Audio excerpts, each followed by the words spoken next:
I think one of the things, I'll take the last part first. What can we do to make the change? I think that people have to become educated. I think it's my responsibility to help educate people, and I think that people have to take the responsibility on themselves to educate themselves as to the facts, not what they hear on TV, not what they hear on one news station versus another news station.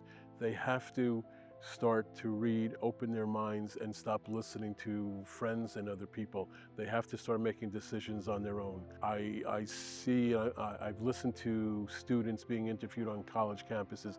They have no clue. They are just, I don't want to say that they're stupid, because they're not stupid. I mean, when you go to Columbia and Harvard, you're supposed to have a certain intellectual intelligence and ability.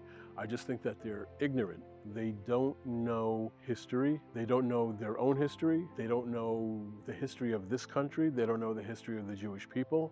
So whatever has happened internationally, and there are those laws and countries like China and Russia and Spain and other countries, whatever laws have applied to them do not apply to the Jews. Somebody comes up and tries to make it's an excuse, so they try to turn the laws.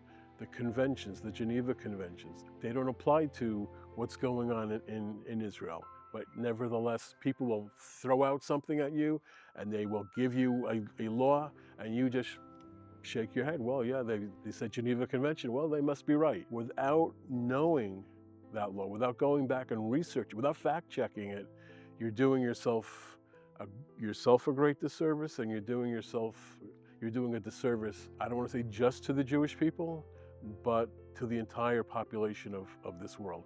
Because, what's can happen someday is that, the old saying, first they came for the Jews, and I wasn't Jewish, so I didn't care about it.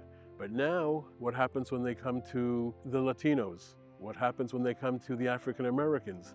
And there aren't people there to protect them, to tell them that these things are wrong. It goes from one race to another. You do away with one, they're going to look to blame somebody else. So if they do away with the Jews, next they're going to move, who knows, to the Italians. Everyone needs someone to blame, and that's because of ignorance, because people don't spend the time to simply call it fact checking. And that's the biggest problem that I see in this world today.